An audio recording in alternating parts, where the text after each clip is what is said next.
لا إله إلا الله.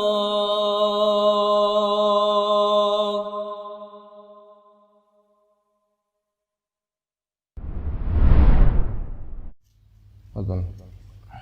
Bismillahirrahmanirrahim. Assalamualaikum warahmatullahi wabarakatuh. Waalaikumsalam warahmatullahi wabarakatuh. Innal hamdalillah nahmaduhu wa nasta'inuhu wa nastaghfiruh wa na'udzu billahi min shururi anfusina wa sayyiati a'malina may yahdihillahu fala mudilla lahu wa man yudlil fala hadiya lahu. Asyhadu an la ilaha illallah wahdahu la syarika lahu iqraran bihi wa tauhida wa asyhadu anna Muhammadan abduhu wa rasuluhu la nabiyya wa la rasula ba'dah. Allahumma salli wa sallim wa barik ala Muhammadin wa ala alihi wa sahbihi wa man tabi'ahum bi ihsanin ila yaumiddin. Allahumma inni nas'aluka ilman nafi'a. Allahumma inna nas'aluka ilman nafi'a wa rizqan tayyiba wa amalan mutaqabbala. Qala al-musannif rahimahullah. Qala al-musannif قال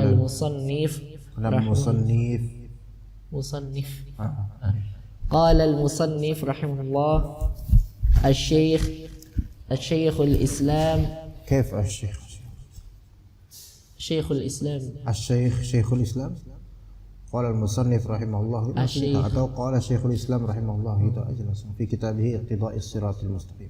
قال شيخ الإسلام ابن تيمية رحمه الله في كتابه اقتضاء الصراط المستقيم الوجه الخامس أنه رتب الحكم على الوصف بحرف الفاء فيدل هذا على أنه علة له من غير وجه حيث قال إن اليهود والنصارى لا يسبغون فخالفوهم فإنه يقتضي أن علة الأمر بهذه المخالفة كونهم لا يسبغون فالتقدير اسبغوا لأنهم لا يسبغون. وإذا كان علة الأمر بفعل عدم فعلهم له دل على أن قصد المخالفة لهم ثابت بالشرع وهو المطلوب. طيب، بسم الله الرحمن الرحيم. الحمد لله رب العالمين والصلاة والسلام على سيد المرسلين وعلى آله وصحبه أجمعين. اللهم إنا نسألك علما نافعا ورزقا طيبا وعملا متقبلا. قال شيخ الإسلام ابن تيمية رحمه الله في كتابه اقتضاء الصراط المستقيم لمخالفة أصحاب الجحيم الوجه الخامس. Sisi kelima dari pemantapan istidlal terhadap hadis Nabi sallallahu alaihi wasallam, innal yahuda wan nasara la yasbighuna fakhalifuhum, untuk melebarkan permasalahan masalah mukhalafah dan tasyabbuh bil kuffar, bahwasanya al-mukhalafah itu bersifat umum untuk banyak sisi dan banyak hal, baik dari segi akidah, terutama dari segi ritual dan mazahir. Maka di sini beliau memberikan tashqiq, yaitu perincian permasalahan dalam istidlal terhadap dalil tersebut dengan menyebutkan masalah usuliyah dalam tartib al-hukm. Beliau mengatakan dalam al-wajh al-khamis annahu rattaba al-hukma 'ala al-wasfi bi harfil fa. Di sini ada tartib al-hukm, yaitu Rasulullah SAW menegaskan dan mengurutkan hukum terhadap suatu sifat dengan huruf fa, ya, dari hadis innal yahuda wan nasara la yasbighuna fakhalifuhum. Sesungguhnya orang Yahudi dan Nasara tidak menyemir rambut ketika beruban. Fa, maka selisihilah mereka. Ngerti nggak di sini, Ikhwan? Ya. Contoh lain misalnya, kalau Anda bilang kayak gini, sesungguhnya orang-orang sekarang banyak yang berkhianat dan tidak menunaikan amanat. Maka antum jangan ikutan mereka. Yang dibahas di wajah ini adalah keberadaan fa di sini, yaitu maka. Gimana? Ngerti? Ngerti, Rex? Hah? Ngerti? Ya, keberadaan maka di sini, fa. Fayadullu hadza ala annahu illatun lahu min ghairi wajhin. Maka keberadaan huruf fa atau dalam Indonesia maka untuk suatu sifat atau dengan adanya sifat sebelumnya menunjukkan bahwasanya itu adalah illat atau sebab terjadinya hukum. Ketaib. Sekarang misalnya Anda bilang ke antum, Alwi, sekarang banyak orang yang berkhianat terhadap amanat yang diberikan kepada mereka. Maka selisihilah mereka. Taib. Illat atau sebab mengapa Anda menyuruh antum menyelisihi mereka apa? Keberadaan banyaknya orang yang tidak amanah. Gimana? Paham nggak? Hah? Contoh lain misalnya, Rasulullah SAW misalnya, Anda bilang ke antum, syaitan itu minum dan makan dengan tangan kiri. Ya, maka selisihilah syaitan. Ngerti nggak? Misalnya bilang gitu. Penyebab dan illat penyelisihan adalah apa? Syaitan makan dan minum dengan tangan kiri. Jadi di sini ada tartibul hukmi biharfil jar. Ya, salah. Biharfil fa. Ya, biharfil fa. Dengan huruf fa itu. Yaitu menegaskan dan mengurutkan hukum dengan indikator keberadaan maka. Setan makan dan minum dengan tangan kiri, maka selisihilah setan. Berarti anak nyuruh ngapain antum? Selisih setan. Iya. Madmun dari penyelisihan di sini apa? Yaitu antum harus makan dengan tangan kanan atau minum dengan tangan kanan, gitu kan? Apakah anak sebut dalam hadis dalam kalimat anak tadi makanlah dengan tangan kanan? Enggak kan? Enggak anak sebut. Ya. Tetapi perintah ana untuk antum untuk menyelisihi syaitan, sebabnya apa? Sebabnya syaitan makan dengan tangan kiri atau minum dengan tangan kiri. Maka perintah ada di sini sebenarnya ada dua. Satu, perintah menyelisihi dan itu umum sekali, ya kan? Dua, perintah untuk makan dengan tangan kiri, yang itu mafhum dari adanya semua ini, adanya konteks yang berlaku, yaitu syaitan makan dengan tangan kiri dan minum dengan tangan kiri, dan adanya huruf fa, dan kemudian adanya perintah untuk menyelisihi. Ngerti nggak di sini, kawan? Gimana, Res? Nggak muter-muter kan? Biasa kan? Oke. Soalnya antum ngerti nggak ngerti sama aja wajahnya, jadi anak sulit mengetahui antum ngerti apa enggak. Taib. Haitsu qal, sebagaimana Nabi SAW berkata, innal yahuda wan nasara la yasbighuna fa khalifuhum. Orang Yahudi dan Nasara mereka tidak menyemir rambut ketika mereka beruban, maka selisihilah mereka. Fa innahu yaqtadi anna illatal amri bihadhihi al-mukhalafati kaunuhum la yasbighun.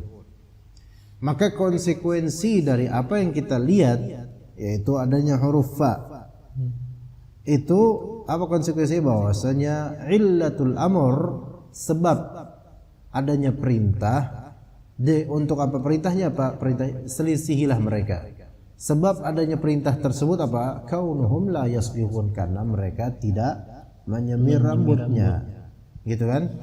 Maka takdir, fatakdiru isbighu liannahum la yasbighun. Maka takdirnya adalah isbighu, yaitu menyemirlah oleh kalian karena mereka tidak menyemir. Gimana? Berasap nggak ya? Antum ngerasain asap? Pas banget ya situ semua ya. Harus dibuka kayaknya ini. Tapi nanti aja biar antum merasakan aja. Pas banget ya dia terus. Oke, kalau Anda bilang setan itu makan dengan tangan kiri, maka selisihilah setan. Ada makanya di sini. Dan antum akan memahami di sini apa? Bahwasannya apa sebab ana tuh nyuruh antum menyelisihi setan? Sebabnya adalah setan itu setan itu makan dengan tangan kiri. Dan di sini berarti ana ada dua perintah. Pertama perintah selisihi setan, kedua perintah yang tidak tertulis atau tidak terlisankan tapi terpahami dari konteks yang berlaku dan sebab, yaitu perintah untuk makan dengan tangan kanan, lawan dari setan itu gitu. Wa idza kana illatul amri bil fi'li 'adama fi'lihim lah dalla ala anna qasdal mukhalafati lahum thabitun bisyar'i wa huwal matlub. Kalau misalnya illat atau sebab perintah untuk melakukan suatu hal adalah tidak dilakukannya hal tersebut oleh mereka, maka itu menunjukkan bahwasanya mukhalafah, menyelisihi mereka itu sabit bisyara', yaitu tertetapkan dalam syariat, dan itu yang dituju. Ya, jadi sini apa? Ada dua perintah berarti. Perintah untuk menyelisihi secara mutlak umum dalam segala mazahir dan gambaran, dan yang kedua perintah yang termafhumi dari konteksnya itu untuk menyemir rambut. Oke. Bisa dibaca lagi. Wa qala al-muallif يوضح ذلك أنه لو لم يكن لقصد مخالفتهم تأثير في الأمر بالصبغ لم يكن لذكرهم فائدة ولا حسن تعقيبه به، وهذا وإن دل على أن مخالفتهم أمر مقصود للشرع، فذلك لا ينفي أن يكون في نفس الفعل الذي خولفوا فيه مصلحة مقصودة مع قطع النظر عن مخالفتهم. Yuwaddihu dzalik, sebagai penjelasan lebih, annahu law lam yakun liqasdi mukhalafatihim ta'thirun fil amri bis-sabghi lam yakun lidhikrihim faidah wala hasuna ta'qibuhu bih. Kalau misalnya kita kan tadi ada hadis apa? Orang Yahudi dan Nasara mereka tidak menyemir rambut, maka selisihilah mereka. Ya. Disebut enggak perintah untuk menyemir rambut? Secara lafal ada enggak perintah untuk menyemir rambut? Enggak ada. Enggak tertera kan, yang tertera orang Yahudi dan Nasara tidak menyemir rambut, maka selisihilah mereka. Ada enggak kalimat Nabi maka semirlah rambut? Enggak ada kan? Enggak ada. Baik.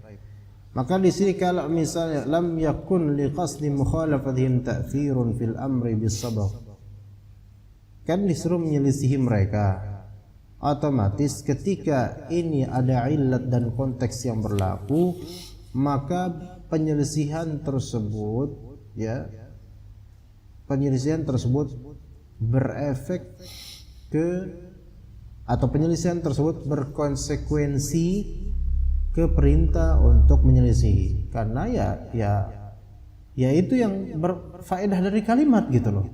Orang berakal pun bisa memahami itu. Ketika Nabi bilang ya akhi alwi, syaitan itu makan dengan tangan kiri, maka selisihilah syaitan. Maka orang yang berakal akan memahami apa? Selain Anda perintahkan antum selisih, karena perintah untuk menyelisihinya ini sebab dan illatnya adalah makannya setan dengan tangan kiri, maka otomatis maksudnya apa dari maksudnya? Yaitu antum makan dengan tangan kanan. Ya. Misalnya antum melihat orang gila, kan? Dia nggak pakai pakaian sama sekali, maka Nabi bilang koreksi. Orang gila nggak pakai pakaian, jangan tiru dia. Otomatis ini kan, Anda bilang nggak, Anda berpakaianlah, Anda nggak ngomong gitu kan? Enggak. Tapi sebagai orang berakal pasti memahami bahwa Anda menginginkan antum menyelisihi orang gila secara global dan juga secara khusus sesuai dengan illat yang berlaku dalam konteks yang sedang dibicarakan, yaitu antum berpakaianlah. Ya gitu kan? Gitu. Ya bahkan dalam banyak hal Misalnya Nina bobo, oh Nina bobo. Kalau tidak bobo digigit kebo misalnya. Enggak, ini maksudnya pendekatan aja. Tentu dalil tidak serupa dengan ini. Enggak, ini pendekatan di kehidupan keseharian masyarakatnya. Kenapa seorang ibu menghimbau ini di sini Nina bobo, oh Nina bobo. Kalau tidak bobo digigit kebo. Ya, ada wasaf enggak di sini? Wasafnya adalah apa? Kalau tidak bobo antum digigit kebo. Walaupun ini kadzib ya. Ya, kebo enggak gigit insyaallah. Ya. Tetapi di situ paham enggak antum ya bahkan anak kecil mungkin paham. Wah, kalau enggak bobo ntar digigit kebo, gitu kan? Mafhum dari kalimat itu adalah apa? Ibu antum menyuruh antum bobo, hati-hati nanti kalau enggak bobo digigit kebo, gitu kan? Gitu. Jadi di sini ya, kalau misalnya kalimat orang Yahudi dan Nasara tidak menyemir rambut maka selisih mereka, tidak ada faedah untuk perintah menyelisih, lantas lam yakun li dzikrihim faedah. Maka ngapain nyebutin orang Yahudi dan Nasara tidak menyemir? Ya. Ya kan? Kayak misalnya bilang ke antum tadi, alwi setan itu makan dengan tangan kiri loh. Maka selisihilah setan. Ya. Kalau kan itu maksud dari anak antum jangan makan pakai tangan kiri, makanlah pakai tangan kanan. Ya. Jadi maksud di sini kenapa terpahami seperti itu? Karena kalau misalnya anak nggak memaksudkan antum supaya makan dengan tangan kanan, maka apa artinya dan apa faedahnya anak menyebutkan setan makan dengan tangan kiri? Ya faedahnya kan tujuannya supaya antum memahami bahwasanya anak menginginkan antum makan dengan tangan kanan, jangan dengan tangan kiri, karena syaitan dengan tangan kiri. Wa hadza wa in dalla ala anna mukhalafatahum amrun maqsudun lisyar' fadzalika la yanfi an yakuna fi nafsil fi'l alladhi khulifu fihi maslahatun maqsudah. Dan meskipun hadis Nabi tadi innal yahuda wan nasara yasbighun fa khalifuhum, hadis tersebut mensinyalir bahwasanya menyelisihi mereka adalah perkara yang diinginkan oleh syariat, perkara tujuan, yaitu menyelisihi mereka adalah apa yang diinginkan oleh syariat. Tapi kenyataan tersebut tidak menafikan eksistensi konteks yang mempengaruhi terhadap perintah yang terpahami darinya. Ngerti nggak ya kawan? Anak agak ini kalimatnya, ya. Bahwasanya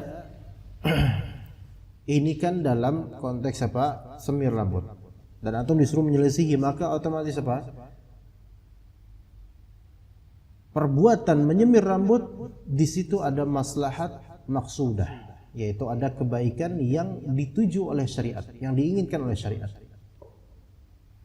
Bukan hanya masalah mukhalafah secara global saja, tapi nafsul amr atau nafsul fi'il, yaitu menyemir rambut, itu adalah perkara yang maksudah dalam syariat, perkara yang memang syariat itu menginginkan hal tersebut, poin tersebut. Sebagian orang bilang ke antum, syaitan makan dengan tangan kiri, maka selisihilah syaitan, ya kan? Anda ingin antum menyelisihi syaitan satu, dan Anda ingin antum untuk makan dengan tangan kanan. Baik, sekarang Anda bilang menyelisihi syaitan ada maslahat enggak? Ada kebaikan enggak? Baik. Kan ini kan konteksnya kan dalam masalah makan dengan tangan tertentu. Maka makan dengan tangan kanan itu ada maslahat yang Anda tuju enggak? Ada enggak keinginan Anda untuk itu? Iya. Begitu. Ya. Misalnya Anda bilang, Kin, antum nanti kalau beli gorengan, jalan yang di atas itu di portal, maka cari jalan lain. Sebab Anda nyuruh antum cari jalan lain adalah apa? Jalannya di portal itu sebabnya, ilatnya kan? Baik. Ada nggak faedah lain cari jalan lain? Faedahnya yaitu jangan jalan situ, gitu kan ya? Dua-duanya Anda tuju nggak maksudnya? cari jalan lain dan jangan jalan situ. Itu yang Anda maksud nggak dua-duanya? Iya, gitu. Ya. Jadi jangan kemudian Anda cari jalan lain tapi Anda lewat situ juga. Ya ini kan nggak gimana? Cari jalan lain tapi lewat situ dulu deh. Habis itu kalau mentok baru cari jalan lain. Ini kan bahlul namanya. Ya kan? Artinya iya dua-duanya gitu loh anak. Mafhum yang mantuk dan yang mafhum itu dua-duanya yang Anda maksud gitu loh. Yang mantuk itu yang terlisankan, yang mafhum yang terpahami darinya, dari konsekuensinya. Begitu. Ya.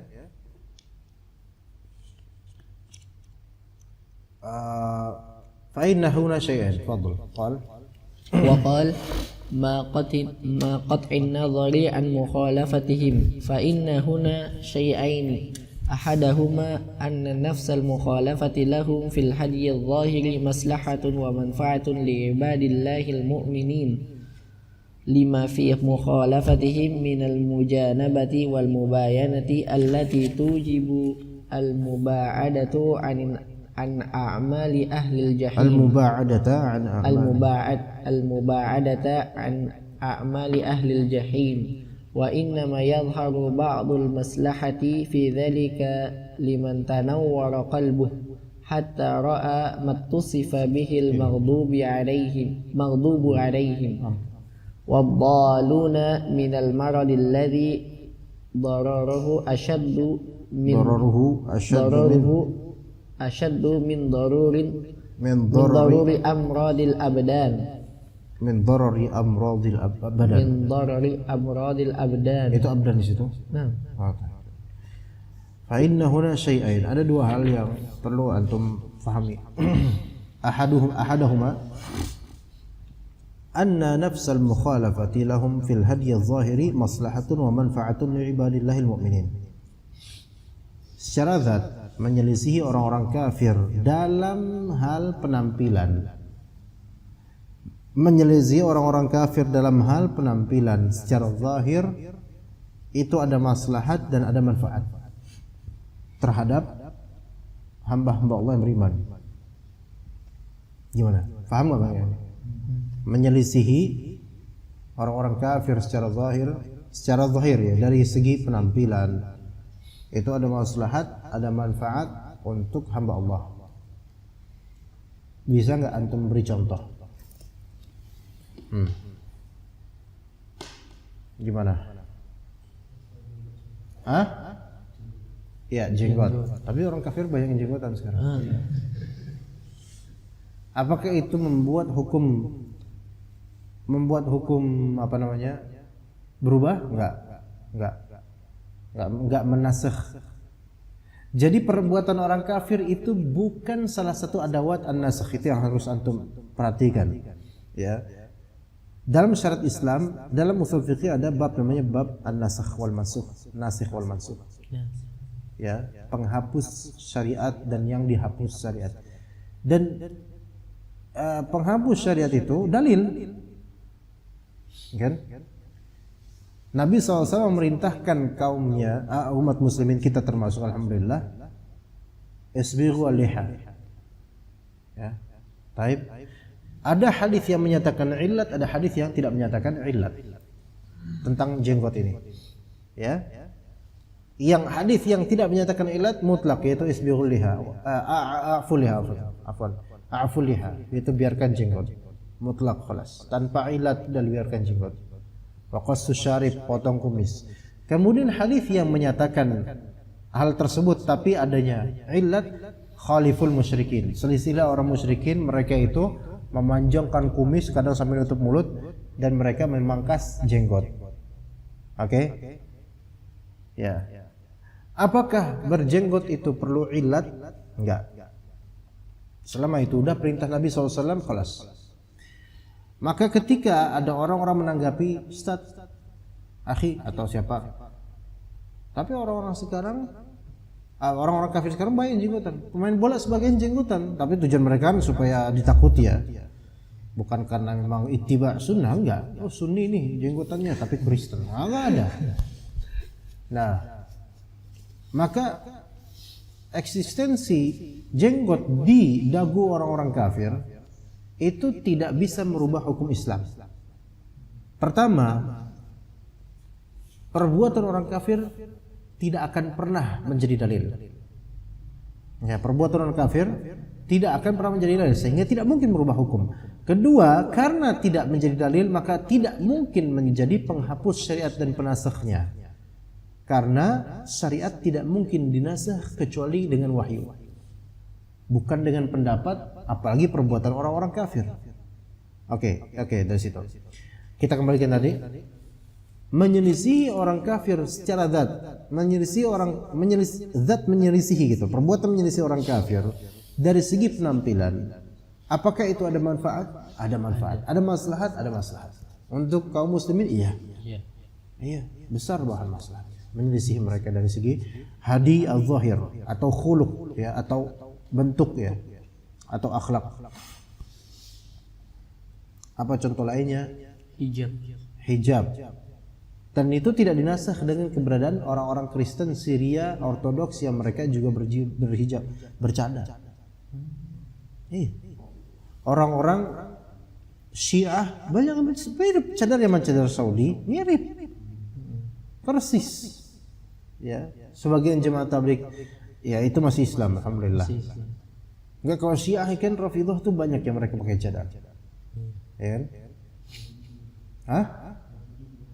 Yahudi juga ada. Iya, betul. Dan mirip, walaupun mungkin ada perbedaan tapi tetap ada. Itu cadar lah. Apakah itu merubah hukum? Tidak. Enggak. Karena syariatnya sudah pakem gitu, dan perbuatan mereka tidak melazimkan. Ya, jadi ketika misalnya orang-orang Yahudi boleh membaca Al-Quran, apakah antum berhenti membaca Al-Quran? Enggak. Karena perbuatan mereka tidak mempengaruhi hukum Allah Ta'ala. Nah, contoh lain, antum ngelihat cover-cover atau nama-nama band-band metal misalnya.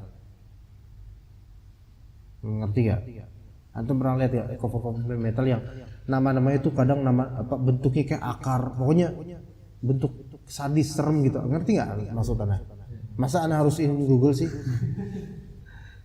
Enggak pernah lihat. Ya kan? Kadang ada gambar tengkoraknya di depan album gitu kan ya, kayak gitu modelnya. Ya, type. Sekarang antum membuat kaos dakwah dengan format seperti itu. Ngerti maksudnya? Dengan format seperti itu. Apa tulisannya itu mirip dengan tulisan khas. Kan nama-nama band itu kan kadang-kadang punya tulisan khas masing-masing ya. Ya. Dan disengaja gitu seperti itu. Kira-kira gimana? Ini bentuk mukhalafah atau musyabahah? Musyabahah. Ya. Makanya poster dakwah yang di situ kemudian font-fontnya yang orang semua tahu bahwasanya itu adalah font grup-grup band dan seterusnya, maka ini bentuk tasyabuh dan menyelisihi ini, dan dia berarti tasyabuh bil fusaq atau bil kufar bahkan. Iya, dan dia berdosa dengan itu. Paham gak ikhwan? Ya.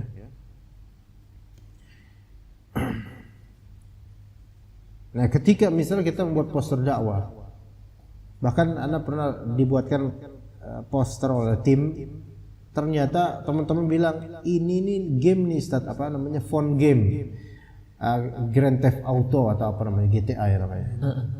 Nah, iya, entah enggak background atau fontnya gitu. Anda bilang ke tim poster, antum besok-besok jangan bikin yang mengambil dari game-game, tolong. Karena yang kena anak nggak tahu Grand Theft Auto itu apa, mungkin mobil atau berantem atau apa nggak tahu. Walaupun mungkin misalnya itu game mubah lah, tapi kan ini kan kajian ya, maksudnya wibawanya harus dijaga. Nah, tunggu supaya besok-besok jangan bikin seperti itu lagi, normal aja, biasa aja, standar aja. Ya, kenapa? Kita berusaha untuk bermujanabah, mubaadah, mukhalafah terhadap orang-orang fasik dan orang-orang mereka. Kecuali kalau font tersebut itu memang udah common. Apa common itu? Umum, maksudnya everyone use it gitu loh. Semua orang menggunakannya. Maka hal tersebut tidak menciri khaskan tentang game, tidak menciri khaskan tentang orang kafir atau orang fasik atau lagu tertentu atau band tertentu, maka ini nggak masalah, nggak ada masalah. Contoh batik pada asalnya dulunya apa? Ada filosofinya dan sampai sekarang masih. Dan bahkan filosofi orang-orang Buddha atau orang-orang yang animisme dan pemuja berhala, iya ada di batik. Iya, ya, wayang, persembahan kepada hyang, puasa yang hyang di sini maksudnya eyang. Eyang itu dari kata hyang, eyang. Ya, Alwi ya. Jangan tidur. Ya, dari situ ada seperti itu. Tapi kan sekarang common ya, orang kan nggak mikirin itu. Dan emang nggak ada juga, kebanyakan batik nggak ada maksud dari itu. Maka di sini nggak ada masalah karena sudah common dan tidak ada indikasi ke situ sama sekali. Contoh lain antum pakai baju koko, ya kan? Ini baju koko atau baju KK?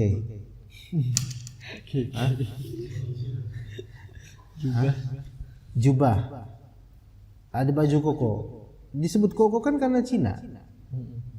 Ya kan? Karena budaya kultur mereka. Makanya antum mirip vampir kalau misalnya pakai baju koko kan.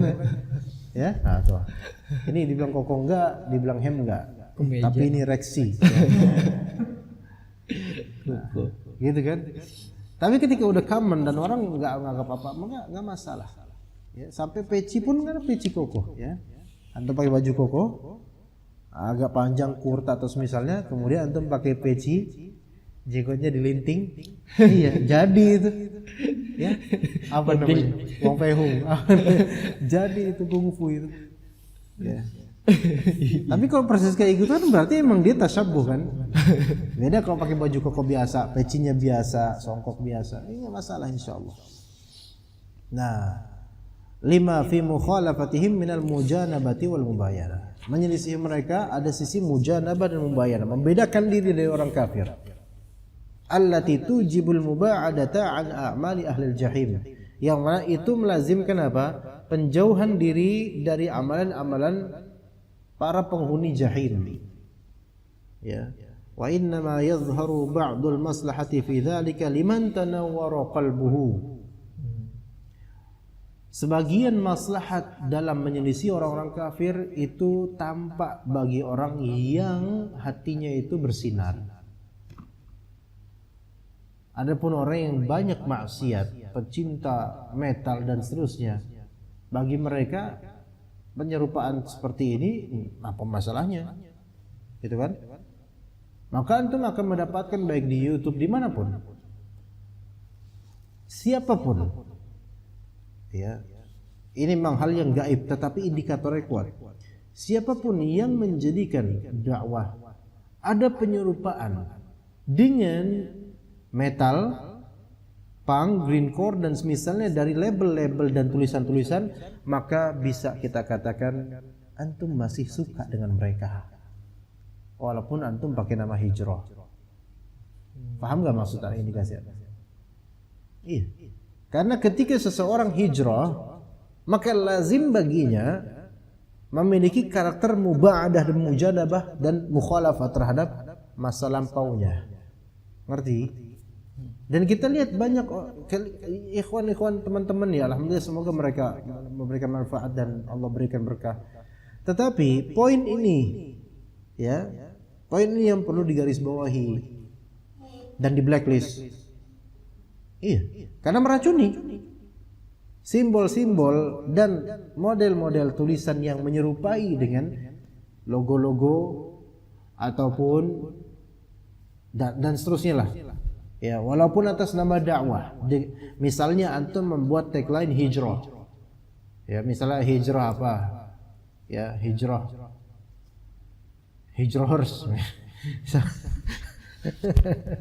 Misalnya hijrahers, nama majelis ta'limnya hijrahers. Ya, agak aneh sih hijrahers. Ya.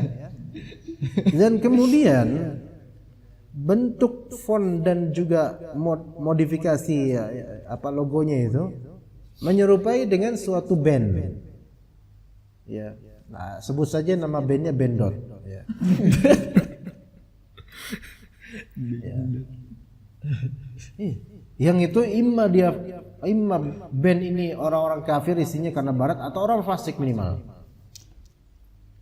maka mengkonversikan logo Bendot ini ke Hijrohers ini ada bentuk tasyabbuh,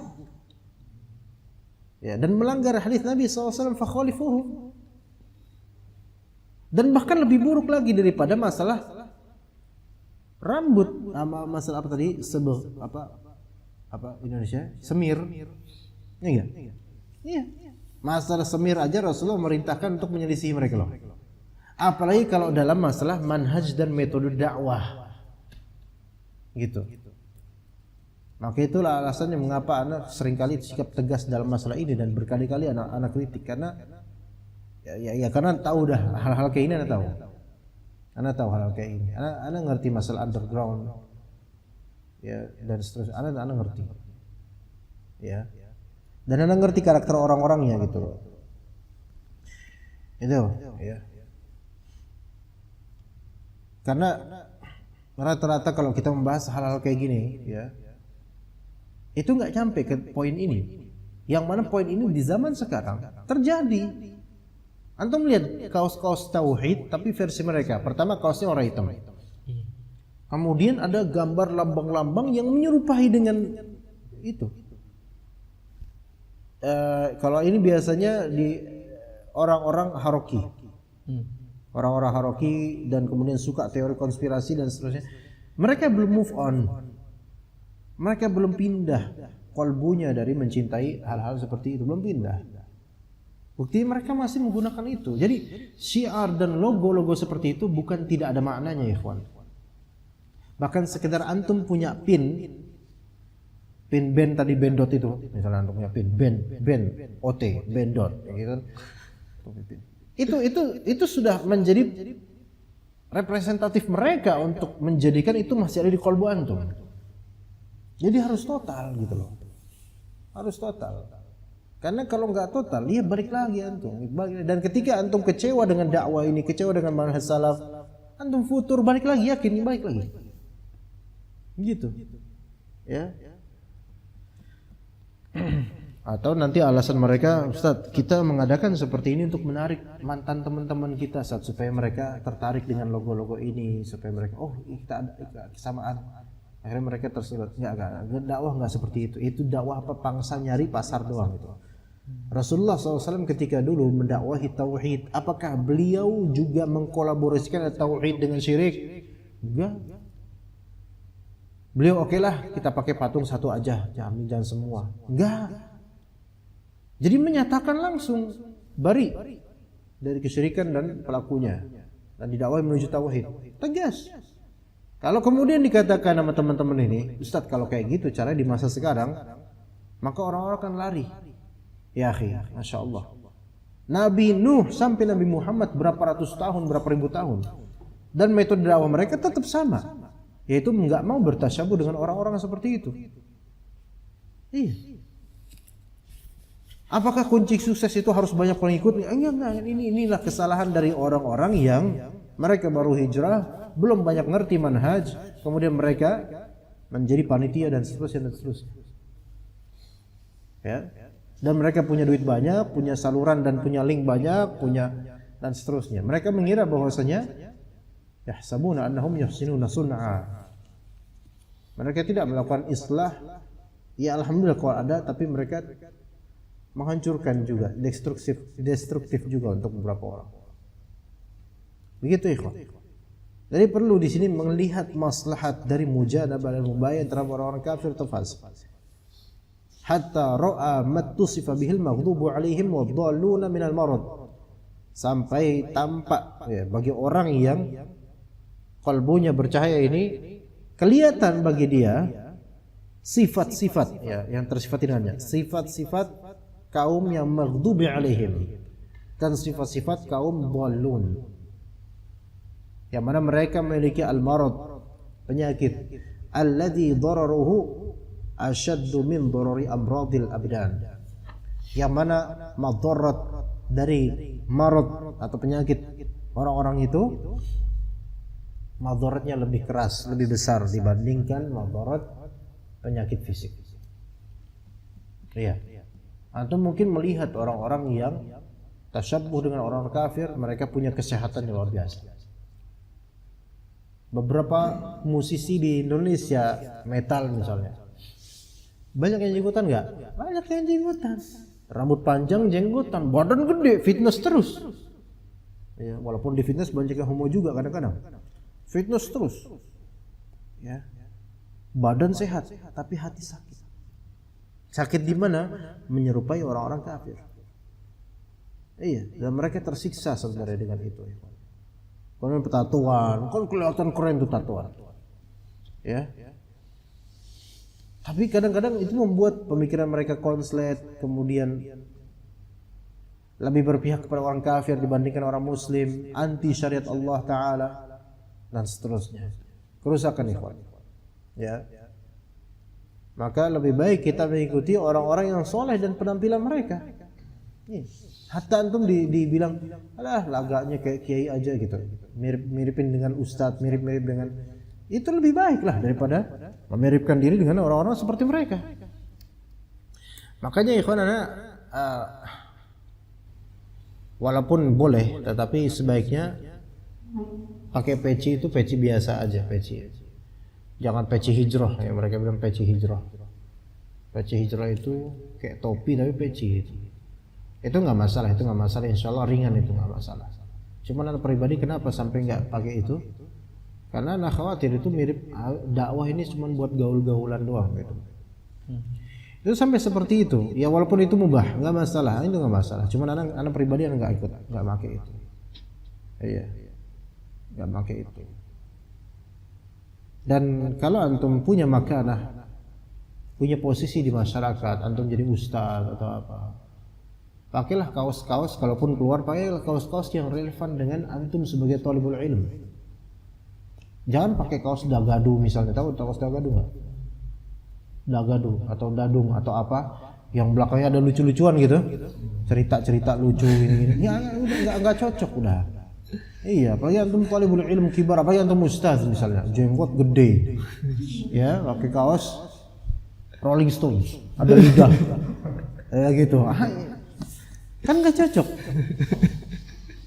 Atau mungkin antum jahil gitu, nggak tahu, itu nama band, ya, atau nama majalah, gitu, majalah, dan itu orang-orang tahu itu kefasikan gitu loh. Jadi jangan, ya, mujanabah. Nggak apa-apa orang melihat antum tuh alim banget ini, nggak masalah. Itu malah lebih baik dibandingkan antum terlihat seperti orang kafir atau fasik.